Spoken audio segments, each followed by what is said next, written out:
Hi, I'm Jim. I'm Jim. Rhenda's around here somewhere. We're Heartiness approach. We are.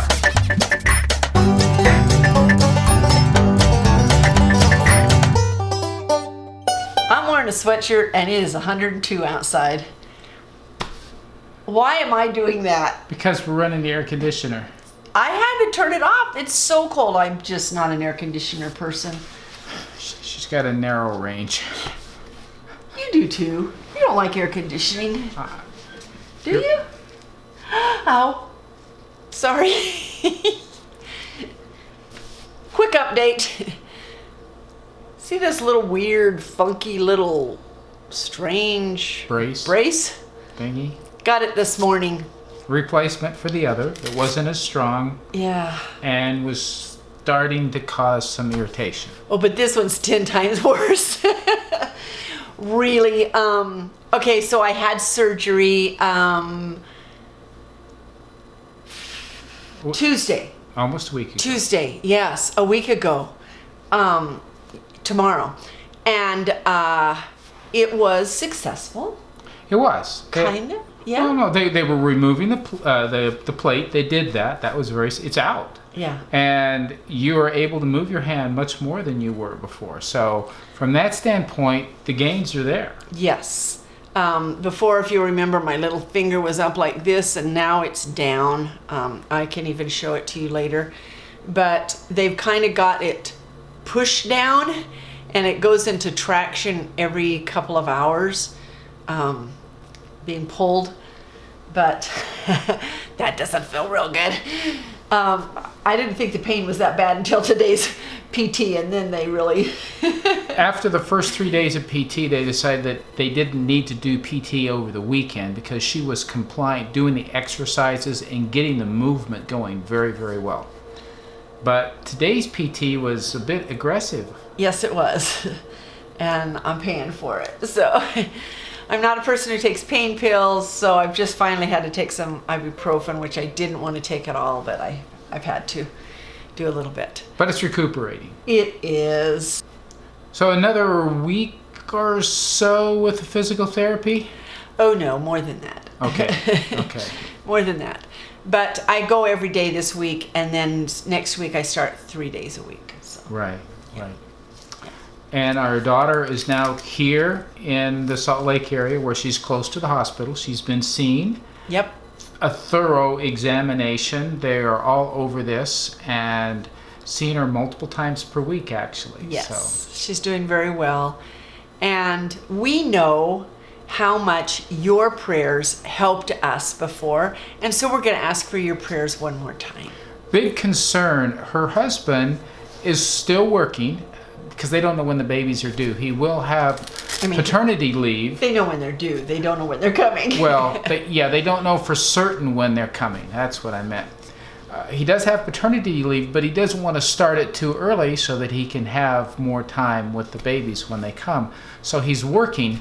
The challenge is Elko is like 3.5 hours from Salt Lake, but he works an hour and a half the other side of Salt Lake, and if he's at work, when the call comes, he has to be notified there, depending on where he is, and then it's a bus ride, which means he can come when the buses come to get to Elko, to get to his truck, to come here.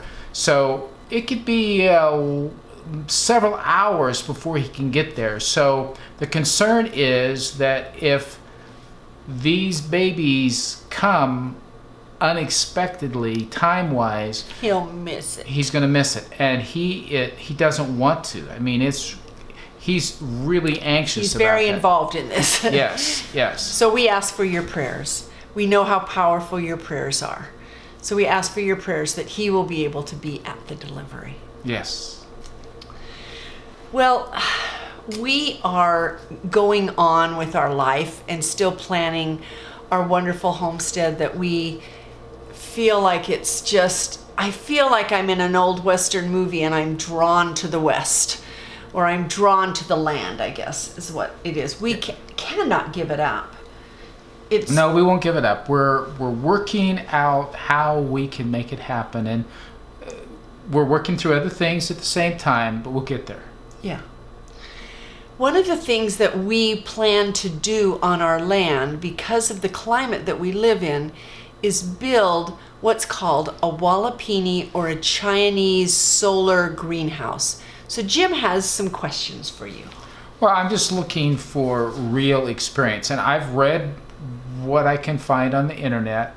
And as far as the Chinese greenhouses go, there is only a little bit of information that's very readily available, and just a lot of concerns that we understand them and do them more correctly. And a lot of the information is older information, and I'm sure that there is more recent discoveries, but I know that there have been many people who have put in various kinds of greenhouses using pit, going down in the ground to put them up, and have had some success. And so I'm looking for those who have first-hand experience, or at least knowledge of someone who has had success, maybe failures. We can definitely learn from failures. We want to do it, but we want to do it right. We have a fair amount of time before it's going to happen, and we're gathering information. And we've been planning this, Jim, for 10 years. Yes. At least, that we want to do it. And we know that in our climate, with the short growing season and some of the other challenges, the only way that we're going to truly have an extended growing season for the vegetables and the fruits that we want to grow is going to be in a greenhouse like that, where we can grow for a much longer period of time. Yeah. And that way, the reason we're trying to grow our food is because it's the only way we feel that we can be healthy. And it's the only way we feel most people can be healthy. Yeah. You've probably noticed as you go to the stores, there's a lot more tuning in to things like farm to fork. Everything is labeled farm to fork. And you just wonder what that means now. You see all the labeling that goes on, whether it's organic or whatever it might be, and it becomes less and less meaningful as you look at what's being labeled by these supposedly very meaningful labels, and it's obviously not what they're inferring that it is by the labels they're using. So, even when it's an out-and-out call sugar something else, and it's still sugar, right? That. We're not saying that everything that's labeled organic is bad.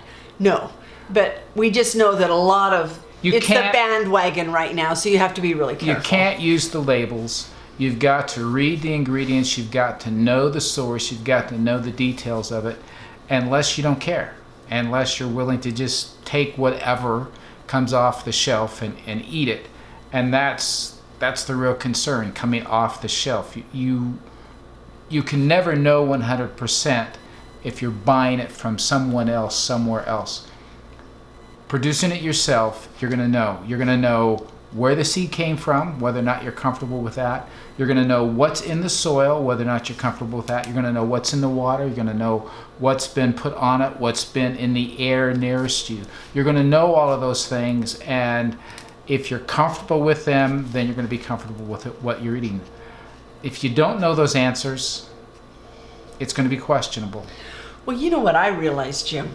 That great big garden that we have in Nevada, 6 rows, 100 feet long, 30 inches each on those rows.